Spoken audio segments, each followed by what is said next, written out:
আপনাদের মনের মাঝে হয়তো নানা রকম প্রশ্ন জাগতে পারে, কেন এই ধরনের ছবিটি আমি সামাজিক যোগাযোগ মাধ্যমে পোস্ট করলাম। এই ছবিটির সত্যতা জানার পর আপনার বিবেক একটু হলেও নাড়া দিবে। আর এই ছবিটি ইউরোপের চিত্রশিল্প মুরলির চিত্রায়ন করা। ইউরোপের এক দেশে একসময় এই লোকটির না খেয়ে মরার শাস্তি দেওয়া হলো। ওই লোকটিকে কারাগারে বন্দি করে রাখা হলো।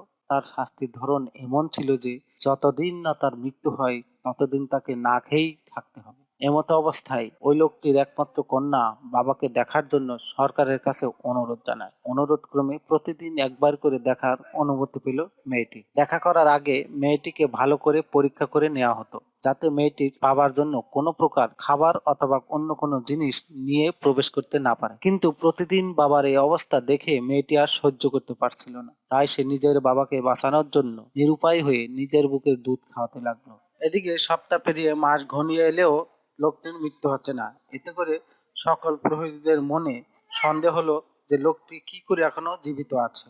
তাই পরদিন এক নিরাপত্তা কর্মী মেয়েটির পিছে নয় এবং বাবাকে নিজের দুধ খাওয়ানো অবস্থায় মেয়েটিকে ধরে ফেলে। এই বিষয়ের উপর আবারও মামলা মোকদ্দমা হয়। এমন ঘটনার খবর ছড়িয়ে পড়ে ইউরোপের প্রতিটি রাজ্য থেকে আনাচে কানাচে। বৈঠক হয় মন্ত্রী থেকে সরকার পর্যায়ে। অবশেষে সরকার আইনের চক্ষু বন্ধ করে বিবেকের চক্ষু খুলে এ বিষয়ের উপর বিচার করে রায় দেন। এতে পিতা ও কন্যা দুজনেই মুক্তি পায়। নারী যে রূপেই হোক না কেন, সে মা, না হয় স্ত্রী অথবা বোন, এরা প্রতিটি রূপেই ভালোবাসার এক দৃষ্টান্ত।